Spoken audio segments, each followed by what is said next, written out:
প্রিয় কলেজপুরা শিক্ষার্থীবৃন্দ, আমাদের এইচএসসি বোর্ড পরীক্ষার এমসিকিউ সলভ ক্লাসে তোমাদের সবাইকে স্বাগতম।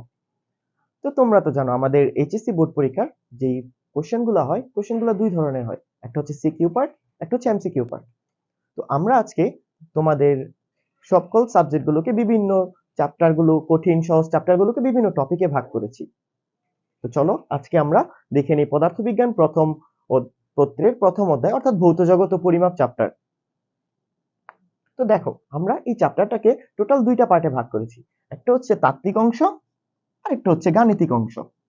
এই তাত্ত্বিক অংশ এবং গাণিতিক অংশকে আমরা বিভিন্ন টপিকে ভাগ করেছি।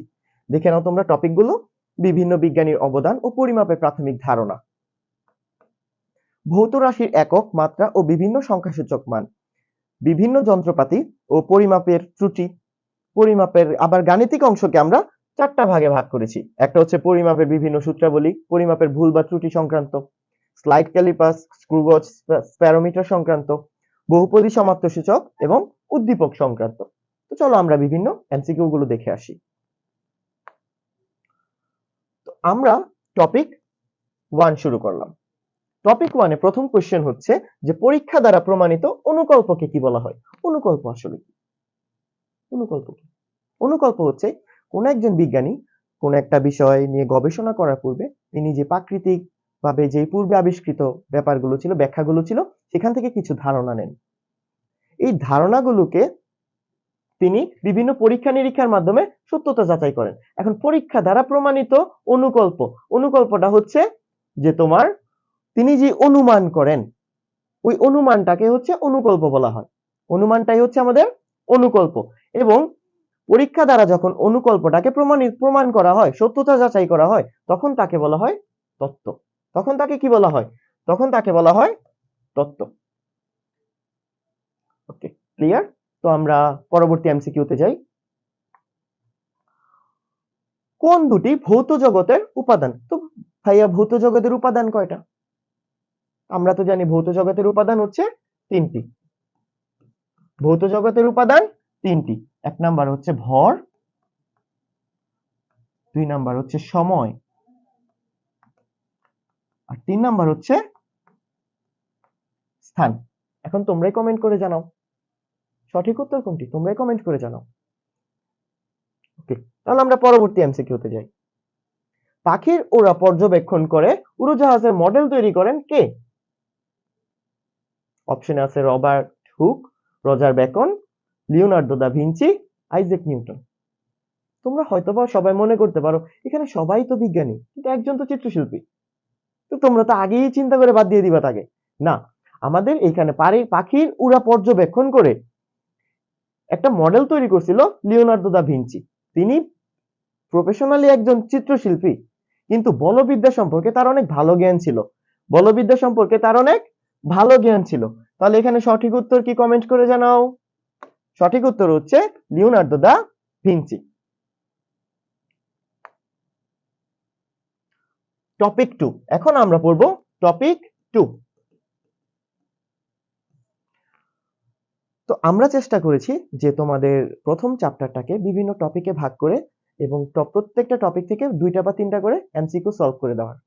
তাতে করে তোমাদের প্রাথমিক ধারণা অর্জন হবে। তখন তারপর তোমরা বই এবং বিভিন্ন সহায়ক বই যখন প্র্যাকটিস করবা, তোমাদের কাছে পুরো চ্যাপ্টারটা ক্লিয়ার হয়ে যাবে। বুঝতে পারছো? তো নিচের কোনটি মৌলিক এককের উদাহরণ? মৌলিক একক কয়টি জানো? মৌলিক একক হচ্ছে 7টি। কি জানি? মৌলিক একক হচ্ছে 7টি। কি কি? দৈর্ঘ্য, ভর, সরণ, দৈর্ঘ্য, ভর, সময়, তারপর হচ্ছে তোমার তড়িৎ প্রবাহ, তাপমাত্রা, দীপন তীব্রতা এবং পদার্থের পরিমাণ। তো চলো আমরা একটু দেখি সরণের একক। তো ভাইয়া সরণের একক কি? সরণের একক হচ্ছে মিটার। বেগের একক কি? বেগের একক হচ্ছে মিটার পার সেকেন্ড। ত্বরণের একক মিটার পার সেকেন্ড স্কয়ার। আর বলের একক কি? বলের একক হচ্ছে নিউটন বা KG metre per second square. তো আমরা তো জানি ওই যে মৌলিক একক হচ্ছে 7টি, এর মধ্যে একটা কি? দৈর্ঘ্য। একটা কি? দৈর্ঘ্য। দৈর্ঘ্যের একক মিটার। তো জানো সঠিক উত্তর কোনটা? কমেন্ট করে জানায় দাও। ওকে, তারপর 1 আলোকবর্ষ সমান কত? ও সরি ভাইয়া,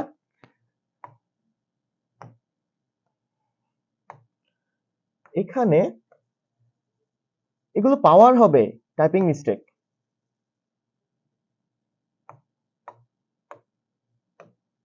10 টু দি পাওয়ার 12, 15, 18, 21। খেয়াল রেখো কিন্তু তোমরা যখন পড়ো যে এই কোশ্চেনটা দেখা অনেকেই কিন্তু মুখস্থ দাগায় দিবা যে 9.4 into 10 to the power 15, but এককটা কি? একক কি মিটারে দেওয়া? না। তো আমরা দেখে আসি আলোকবর্ষ। আচ্ছা, আগে আমাকে একটু জানাও যে আলোকবর্ষ কিসের একক? আলো দেখা বা সময় মনে করো না, আলোকবর্ষ হচ্ছে আমাদের দূরত্বের একক। তো আমরা কনভার্ট করি, আলো প্রতি সেকেন্ডে কতটুকু যায়? 10 to the power 8 metre. 3600 second into 365 দিন, ক্যালকুলেট করলে কত আসবে? 9.4 into 10 to the power 12 kilometre, sorry 10 to the power 15 আসবে আমাদের, 10 টু দি পাওয়ার 15 মিটার। যখন আমরা এটাকে কিলোমিটারে কনভার্ট করব তখন কি আসবে? 9.4 into 10 to the power 12 kilometre. বুঝতে পারছো? আমাদের সঠিক উত্তর হচ্ছে ক। ওকে, তো পরবর্তী এমসিকিউ দেখে আসি। সর্বাপেক্ষা ছোট একক কোনটি? মিলিমাইক্রন, অ্যাংস্ট্রম, এক্স-রে ইউনিট, অ্যাটোমিটার। তো আমাদেরকে তো আগে জানতে হবে যে ওদের মান কত। 1 মিলিমাইক্রন সমান হচ্ছে 10 ইনভার্স 9 মিটার। 1 অ্যাংস্ট্রম সমান কত? 10 ইনভার্স 10 মিটার। তারপর হচ্ছে 1 এক্স-রে ইউনিট সমান কত? 10 ইনভার্স 13 মিটার। আর হচ্ছে 1 অ্যাটোমিটার। 1 অ্যাটোমিটার কত? 10 ইনভার্স 18 মিটার। তো এখন বলো এখানে সবচেয়ে ছোট কে? ইনভার্সের মানে সবচেয়ে বড় যেটা সেটা হচ্ছে আমার সবচেয়ে ছোট মান। তার মানে এখানে সর্বাপেক্ষা ছোট একক হচ্ছে 1 অ্যাটোমিটার। বুঝতে পারছো? পুনরাবৃত্তিক ত্রুটি। আমরা টপিক 3 তে চলে আসছি। আমাদের টপিক 3 কি? টপিক 3 হচ্ছে আমাদের বিভিন্ন যন্ত্রপাতি ও পরিমাপের ত্রুটি। পুনরাবৃত্তিক ত্রুটি হচ্ছে পরীক্ষাগারের মধ্যে তুমি ধরো কোনো কিছুর মান নির্ণয় করবা, তো বারবার ওই রাশিটার মান নির্ণয় করতে যাবা, পরিমাপ করবা। তো পরিমাপ করার সময় কিছু মানের বেশ কম হয়, হয়তোবা তুমি একটু বেশি পরিমাপ করবা অথবা একটু কম। এই ত্রুটিটাকে বলা হয় নিয়মিত ত্রুটি বা পুনরাবৃত্তিক ত্রুটি। তো নিয়মিত বা পুনরাবৃত্তিক ত্রুটি কিরকম? এগুলো হচ্ছে তোমার স্ক্রু গজের শূন্য ত্রুটি, তারপর মিটার ব্রিজের প্রান্তিক ত্রুটি, পটেনশিওমিটারের প্রান্তিক ত্রুটি। বুঝতে পারছো? ওকে, তাহলে পুনরাবৃত্তি ত্রুটি হচ্ছে আমাদের স্ক্রু গজের শূন্য ত্রুটি। তারপর একটি রাশির প্রকৃত মান ও পরিমাপ্য মানের পার্থক্যকে কি বলে? একটি রাশির প্রকৃত মান, অর্থাৎ তুমি একটা রাশির প্রকৃত মান থেকে পরিমাপ্য মানটারে বাদ দিলা।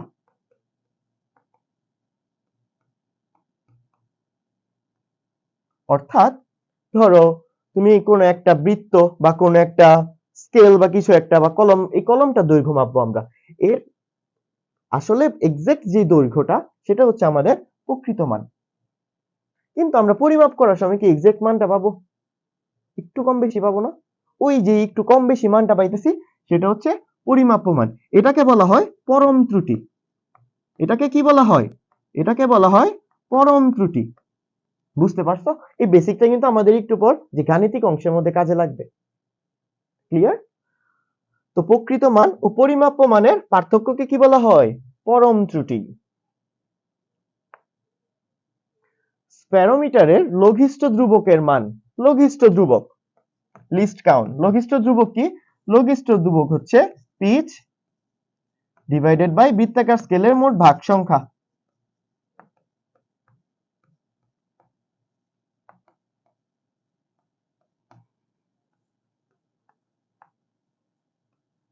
বুঝতে পারছো? লঘিষ্ঠ ধ্রুবক বা লিস্ট কাউন্টটা আসলে কি? এটা হচ্ছে সর্বনিম্ন যেই মানটা তুমি নির্ভুলভাবে মাপতে পারবে। স্পেরোমিটারের সাহায্যে সর্বনিম্ন যেই মানটা তুমি নির্ভুলভাবে মাপতে পারবা সেটা কি? সেটা হচ্ছে লঘিষ্ঠ ধ্রুবক। কিন্তু কিন্তু প্রথম কথা হচ্ছে আমি সর্বনিম্ন এটা মাপতে পারবো, আর দ্বিতীয় কথা হচ্ছে ওর সংখ্যা গুণিতক হইতে হবে, হচ্ছে বড় এবং সংখ্যা গুণিতক হইতে হবে। সংখ্যা গুণিতক না হইলে কি করতে পারবো না, আমরা লঘিষ্ঠ ধ্রুবকের সাহায্যে নির্ভুলভাবে মাপতে পারবো না। তো অপশনগুলো আমরা চেক করি। প্রথম অপশন আছে, দেখো 0.005 মিলিমিটার। এটা কি 0.01 থেকে ছোট না? তাহলে এটা বাদ, আমরা ওকে মাপতে পারবো না, কারণ ওর থেকে বড় হইতে হবে, সংখ্যা গুণিতক হইতে হবে, বাদ। 2 নাম্বারটাও বাদ। 3 নাম্বারটা একটু পরে চেক করতেছি। 4 নাম্বারটাও বাদ। চোখের দেখাতেই আমি 3টা অপশন বাদ দিয়ে দিলাম, তাহলে অবশ্যই সি হবে। হবে কি হবে নাকি একটু চেক করে নেই। দেখো 0.01 ইন্টু 2, 0.02, হ্যাঁ সংখ্যা গুণিতক আকারে আছে, তাহলে অবশ্যই উত্তর হচ্ছে সি নাম্বারটা। দেখো তো ভাইয়া পারবা কিনা, একটু সহজ লাগতেছে? ওকে, পরবর্তী। এখন আমরা চলে এসেছি আমাদের গাণিতিক অংশে। আমরা আমাদের গাণিতিক অংশে চলে আসছি। তো আমাদের গাণিতিক অংশের টপিক 1, গাণিতিক অংশের টপিক 1, বিভিন্ন পরিমাপের বিভিন্ন সূত্রাবলী ও পরিমাপের ভুল বা ত্রুটি সংক্রান্ত। কোন গোলকের প্রকৃত ব্যাসার্ধের মান আর দেওয়া আছে 3 সেন্টিমিটার এবং পরিমাপ্য মান দেওয়া আছে কত? 2.98 সেন্টিমিটার। প্রকৃত মান দেওয়া আছে, পরিমাপ্য মান দেওয়া আছে। তাহলে চলো আমরা পরম ত্রুটিটা বের করে ফেলি। পরম ত্রুটি কি? প্রকৃত মান বিয়োগ পরিমাপ্য মান, তাই না? তাহলে কত পাচ্ছি? 0.02 সেন্টিমিটার। এটা কি? এটা হচ্ছে আমাদের পরম ত্রুটি। কি বের করতে বলছে? গোলকটির আয়তন পরিমাপের শতকরা ত্রুটি। কি বের করব আমরা? আয়তন পরিমাপের শতকরা ত্রুটি, ডেল ভি বাই ভি। তো ডেল ভি বাই ভি সমান আমরা কি জানি? 3 ডেল আর ডিভাইডেড বাই আর। এটা কোত্থেকে আসছে? এটা আসছে তোমার, আমরা জানি যে গোলকের আয়তন 4/3 পাই আর কিউব। এটাকে ডিফারেন্সিয়েশন করে আমাদের এই সূত্রটা আসছে। তোমরা হয়তো আগে থেকেই জানো, এই জন্য এখন আর এটা ডিফারেন্সিয়েশন করে আমরা সময় নষ্ট না করলাম। তো তোমাদের যদি সমস্যা থেকে থাকে তাহলে কমেন্টসে জানিয়ে দিও ভাইকে। ওকে, তো 3 ইনটু আমার এখানে পরম ত্রুটি কত? পরম ত্রুটি হচ্ছে 0.02 আর প্রকৃত মান হচ্ছে 3। কত আসতেছে দেখো, 3 3 কাটা 0.02 ইনটু 100%, তাহলে কত পাচ্ছি? 2%। আমরা এখান থেকে আয়তন পরিমাপে শতকরা ত্রুটি কত পাইলাম? 2%। ক্লিয়ার? ওকে, পরবর্তী কোশ্চেনে যাওয়া যাক। একটি গোলকের ব্যাসার্ধ 10 প্লাস মাইনাস 1, কি বুঝাইছে? এখানে আমার প্রকৃত মান হচ্ছে 10 সেন্টিমিটার আর পরিমাপ্য মান কত? পরিমাপ্য মান হচ্ছে 10 থেকে হয়তো 0.1 কম অথবা বেশি। তাহলে এটা আমরা কি ধরতে পারি? এটা হচ্ছে আমাদের পরম ত্রুটি। পরম ত্রুটি কত দেওয়া? 0.1 সেন্টিমিটার। পারবা? তাহলে এটা ভাইয়ারা একটু করে কমেন্টসে জানায় দাও। এই কোশ্চেনটা তোমরা করে ভাইয়াকে কমেন্টসে জানায় দিবা। Okay, v equal to 4/3 pi r cube সমীকরণে আর এর মান পরিমাপে 2% ত্রুটি হলে, আর এর মান পরিমাপে 2% ত্রুটি, তার মানে r ইকুয়াল টু r, তাহলে ডেল r কত হবে? ডেল r হবে r মাইনাস r এর 2%, r মাইনাস r এর 2%, তাহলে কত পাচ্ছি? r মাইনাস 2r বাই 100 বা 0.98 r।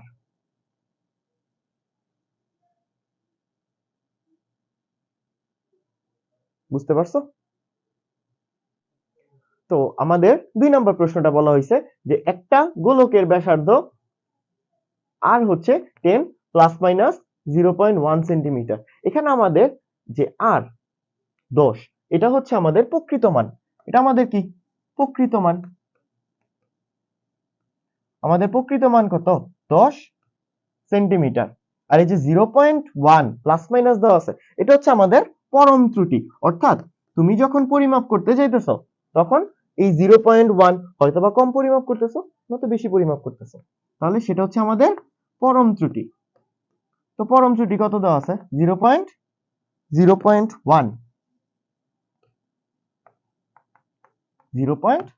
সেন্টিমিটার। তো চলো আমরা আয়তনের শতকরা ত্রুটি বের করি। আয়তনের শতকরা ত্রুটি কি ডেল ভি বাই ভি সমান কত 3 ডেল আর ডিভাইডেড বাই আর। এখানে আমাদের পরম ত্রুটি কি, পরম ত্রুটি হচ্ছে ডেল আর, আর প্রকৃত মান হচ্ছে আর। বুঝতে পারছো? মান বসায় দাও 3 ইনটু ডেল আর এর মান কত 0.1, আর এর মান হচ্ছে 10, তাহলে 0.3 ডিভাইডেড বাই 10 ইনটু 100%। বুঝতে পারছো? তাহলে আমরা এখান থেকে কত পাচ্ছি, এখান থেকে আমরা পাচ্ছি 3%। আমাদের আয়তনের শতকরা ত্রুটি কত পাইলাম 3%। বুঝতে পারছো? চলো পরবর্তী কোশ্চেনে যাই। v equal to 4/3 pi r cube. আর এর মান পরিমাপে 2% ত্রুটি হয়, তাহলে এখানে পরম ত্রুটি কত 2%, আর এর 2%, তাহলে v নির্ণয়ের ত্রুটি বের করো। সেম আগে যে দুইটা কোশ্চেন করছি আমরা ওইভাবেই এই কোশ্চেনটা সলভ করে ভাইকে কমেন্টসে আনসার জানাবা। ওকে ওকে, আমাদের এখন হচ্ছে টপিক গাণিতিক অংশের টপিক 2। গাণিতিক অংশের টপিক 2 হচ্ছে স্লাইড ক্যালিপার, স্ক্রু গজ ও স্প্যারোমিটার সংক্রান্ত। তো কি বলা হয়েছে যে স্প্যারোমিটারের বৃত্তাকার স্কেলের মোট ভাগ সংখ্যা হচ্ছে 50। স্কেলটিকে একবার ঘুরালে সরণ হয়। আচ্ছা বলো তো, একটা বৃত্তাকার স্কেলকে এক পাক ঘুরাইলে বা একবার ঘুরাইলে যেই সরণ হয় তাকে কি বলা হয়? বৃত্তাকার স্কেলে যে স্কেলটাকে এক পাক ঘুরালে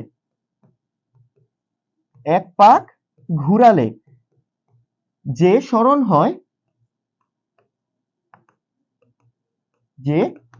হয় তাকে বলা হয় পিচ, তাকে পিচ বলা হয়, তাই না? তাকে বলা হয় পিচ। আমাদেরকে বলছে লঘিষ্ঠ গণন কত, তো আমরা তো জানি লিস্ট কাউন্ট সমান কি, লিস্ট কাউন্ট সমান হচ্ছে পিচ ডিভাইডেড বাই বৃত্তাকার স্কেলের ভাগ সংখ্যা, বৃত্তাকার স্কেলের মোট ভাগ সংখ্যা, বৃত্তাকার স্কেলের মোট ভাগ সংখ্যা। তাহলে আমরা কত পাচ্ছি যে লিস্ট কাউন্ট সমান, একবার এখানে পিচ কত, পিচ দেওয়া আছে 0.5 মিলিমিটার, 0.5 মিলিমিটার, আর বৃত্তাকার স্কেলের ভাগ সংখ্যা হচ্ছে 50। দেখো কত আসে 0.01 মিলিমিটার। দেখো তো বুঝতে পারছো কিনা? আবার একটা স্পেরোমিটারের বৃত্তাকার স্কেলটারে একবার ঘুরাইলে যে পরিমাণ সরণ হয় তাকে বলা হয় পিচ, আর লঘিষ্ঠ গণন হচ্ছে পিচ ডিভাইডেড বাই বৃত্তাকার স্কেলের মোট ভাগ সংখ্যা। আমরা মান বসাই দিলাম 0.5 মিলিমিটার ডিভাইডেড বাই মোট ভাগ সংখ্যা কত 50। তাহলে সেখান থেকে আমরা লিস্ট কাউন্ট বা লঘিষ্ঠ গণন পেয়ে গেলাম, কত আসছে 0.1 মিলিমিটার, 0.01 মিলিমিটার। ক্লিয়ার ভাইয়া? একটা বৃত্তাকার স্কেলে পূর্ণ ঘূর্ণন সংখ্যা m, খুব সুন্দর।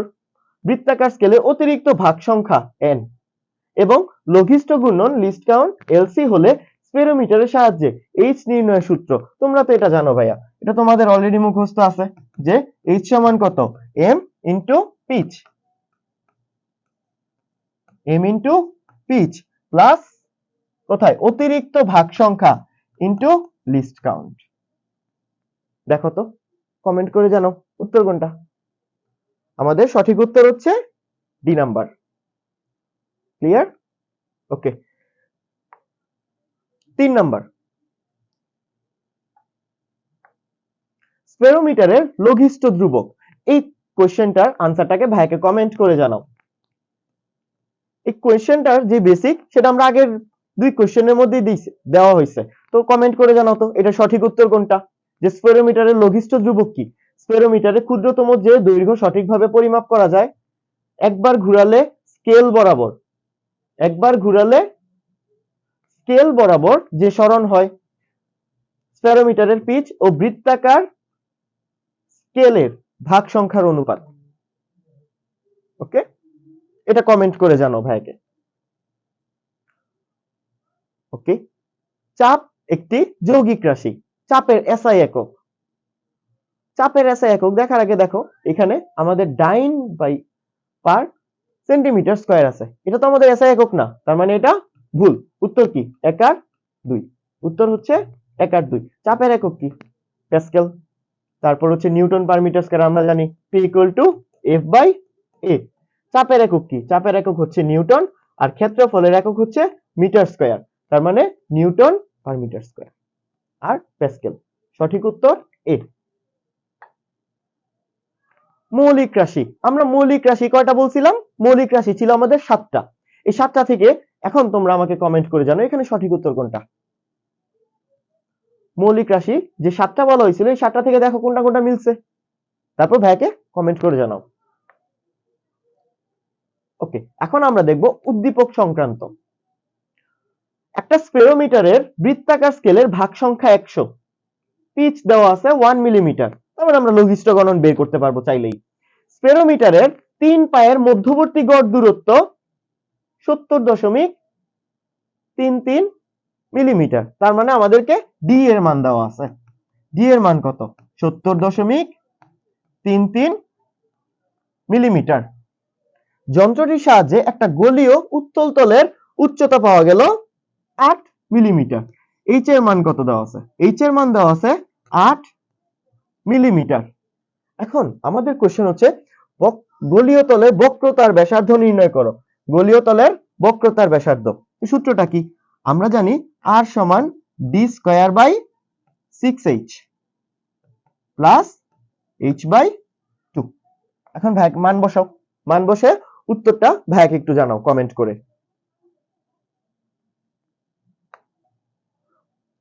তারপর একটা স্পেরোমিটারের বৃত্তাকার স্কেলের ভাগ সংখ্যা 100। ও উদ্দীপক আগেরটাই, 2 নাম্বার কোশ্চেন।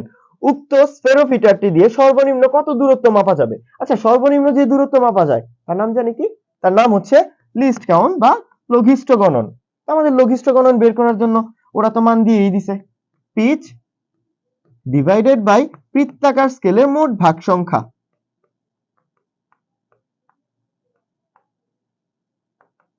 বৃত্তাকার স্কেলের মোট ভাগ সংখ্যা। ওকে, তোমরা মান বসায় ভাইকে কমেন্ট করে জানো। আমরা কিন্তু একটু আগে সেম একটা কোশ্চেন করছিলাম। ওকে, তো আজকে আমাদের ক্লাস এই পর্যন্ত ছিল। আশা করি তোমাদের এই চ্যাপ্টারের যেই সমস্যাগুলো ছিল বা বেসিক আলোচনা ছিল আমরা সবগুলোই তোমাদের সাথে আলোচনা করার চেষ্টা করেছি। তারপরে যদি তোমাদের কোনো কনফিউশন থেকে থাকে বা প্রবলেম থেকে থাকে ভাইকে অবশ্যই কমেন্ট করে জানাবা। ইনশাআল্লাহ দেখা হবে পরবর্তী ক্লাসে। আসসালামু আলাইকুম।